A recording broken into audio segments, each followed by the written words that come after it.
Growing up in Leinster, we appreciated the importance of community, a sense of belonging, the copper fastened, a sense of belief, a sense of justice and equality.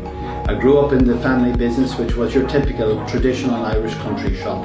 Our parents were of a generation that believed passionately in the value of hard work and tried to instill that in us as we grew up in that wonderful town.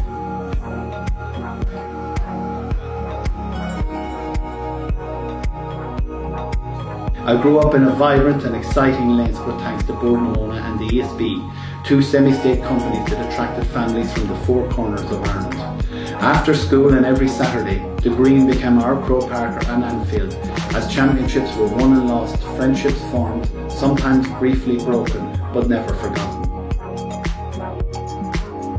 And of course we had the broad, majestic Shannon, and that wonderful river helped ferment a realisation that this massive amenity is but a gift from previous generations, and it comes with the understanding that we will protect it for future generations.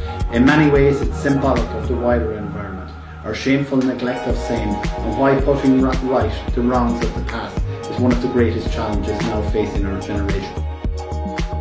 In the late 80s I studied journalism and subsequently was very fortunate to get a job as a reporter with the Longford Leader, which in turn became a huge part of my life. One of my proudest moments was when I was appointed editor at the newspaper. Today I'm a regional managing director with iconic newspapers, which is responsibility for the Longford Leader and several other leading provincial newspapers. That's a role I also share with my duties as a county councillor here in Longford, a role that helps me to share the hopes, dreams, aspirations, challenges and unfortunately at times disappointments of the people that define a modern, energetic, inclusive and hugely ambitious county Longford. People regularly ask me why politics and why now, Joe. I was probably 8 when I remember seeing the Christmas lights in Longford town for the first time.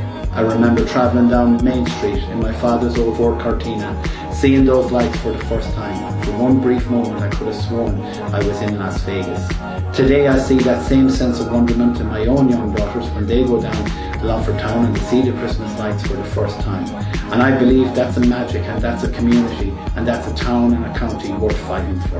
And I believe it's worth fighting for. And it truly matters to me when the authorities fail to deliver for our Longford community. Because Longford matters, and that's why I want to be a strong voice for our community. Because it's time. Make Longford matter.